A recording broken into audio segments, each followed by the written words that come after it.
Nagpur police के crime branch unit 5 ने नागपुर के कड़मना क्षेत्र में बड़ी कार्रवाई करते हुए एक आरोपी को गिरफ्तार किया। पुलिस को गुप्त सूचना मिली थी कि आरोपी अपने कब्जे में अवैध मादक पदार्थ रखकर बिक्री कर रहा था। छापेमारी के दौरान आरोपी के पास से एमडी ड्रग और नगद राशि सहित लगभग 80,000 रुपए का माल जब्त किया गया।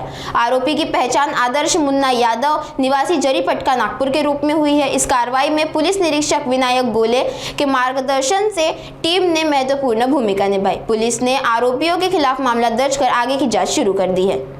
युनिट क्रमांक 5च्या पथकातील पोलीस हवालदार अनीस खान यांना मिळालेल्या गोपनीय माहितीच्या आधारे एक शातीर वाहन चोरी करणारा आरोपी हा एका ठिकाणी येणार असल्याची माहिती प्राप्त झाली। त्या अनुषंगाने त्यांनी त्याला ताब्यात घेऊन त्याला युनिट कार्यालयात आणून कसून चौकशी केली असता त्यांनी यापूर्वी पोलीस स्टेशन कळमना या ठिकाणी एक वाहन चोरी केल्याची माहिती मिळाली।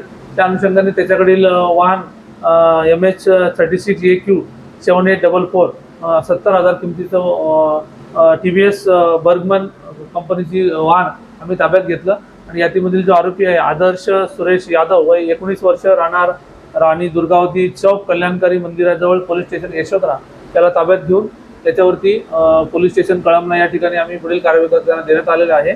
आणि या आरोपीचा अभिलेख तपासला असता त्याच्यावर यापूर्वी सुद्धा अशाच प्रकारचे वाहन चोरी त्याचबरोबर घरफोडीचे करणारे अनेक गुन्हे दाखल असून रेकॉर्डेड आरोपी आहे। त्याला प्रतिबंधक आणि पुढील कारवाई करता आम्ही पोलीस स्टेशन कळमनाच्या ताब्यात दिलेला आहे।